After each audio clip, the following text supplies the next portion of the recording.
Raha avy malala mpifaliana no antsika mionatra zao minotompo fotoana zony amian'ny tenin'Andriamanitra. Aizantsika mandinika ny tenantsika koa ao anatin'ny carême sika zao vanim-potoana amin'ny fiangonana zava-dehibe tokoa ny amin'ny famonjena ataon'Andriamanitra atao amin'i Jesosy Kristy. Ao aminareo anie ny fahasoavana sy ny fiadanana avy amin'Andriamanitra raintsika sy Jesosy Kristy Tompo. Amen. Alatsinainy 7 aprily 2022 imanjinantsika aloha hevitra hoe velona ny Tompo. Andeha ry havana hidera sy hankalazan'Andriamanitra isika.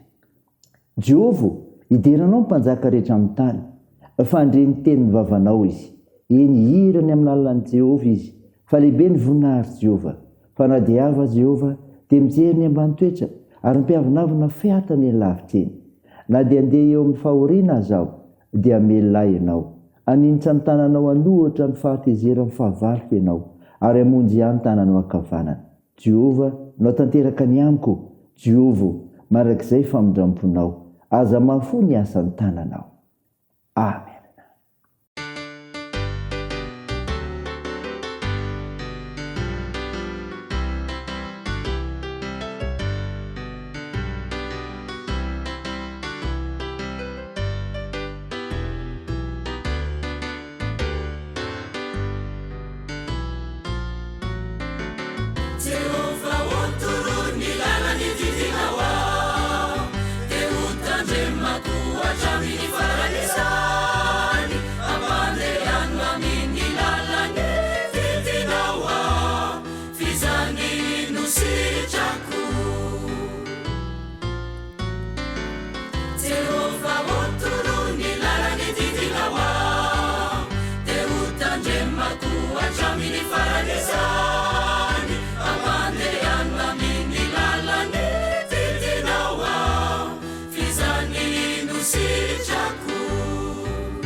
Andeha hivavaka isika.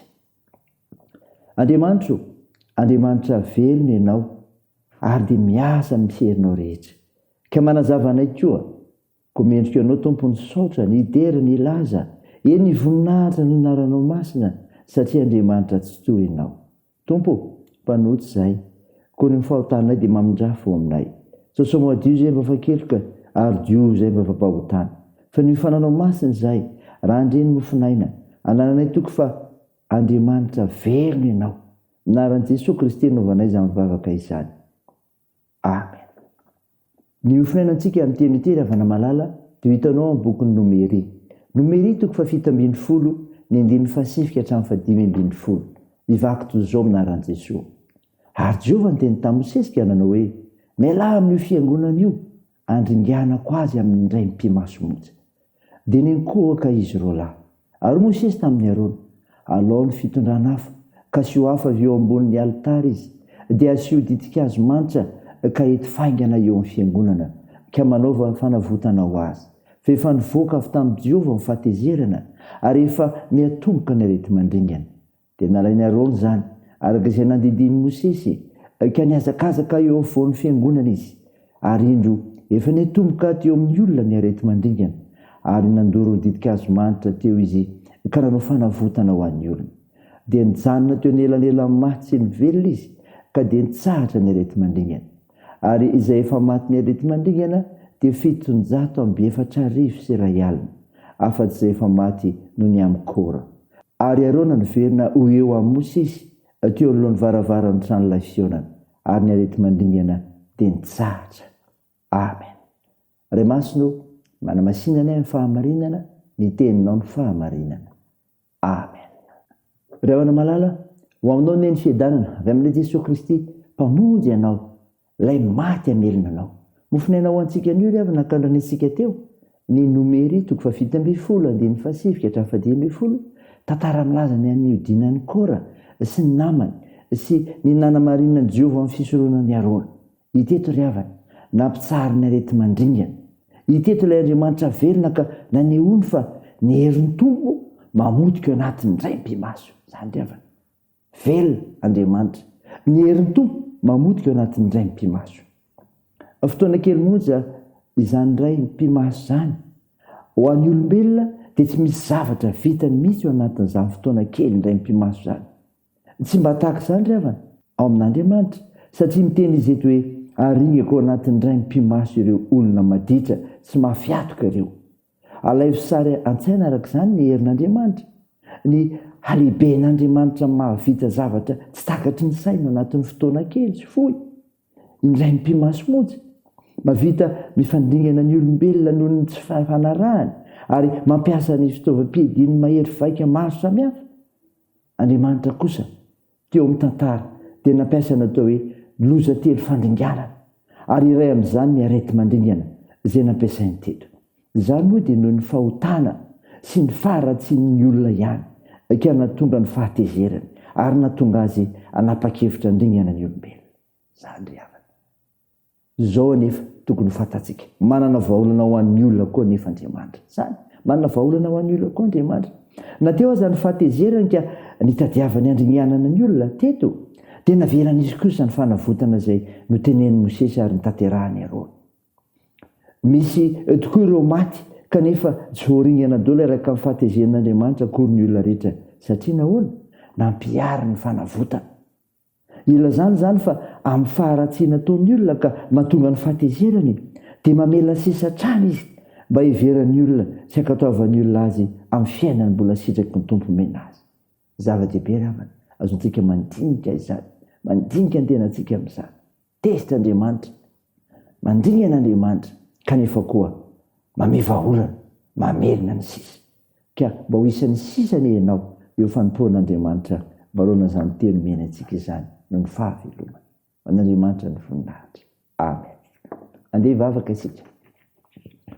Andriamanitra misaotra ny mofinaina nomenao anay izay ilazana fa ny herin'ny Tompo, ny herinao Andriamanitra dia mamotika anatin'ny ray mpimaso nefa koa manana vahaolana ho an'ny olona sisa ihany koa ianao.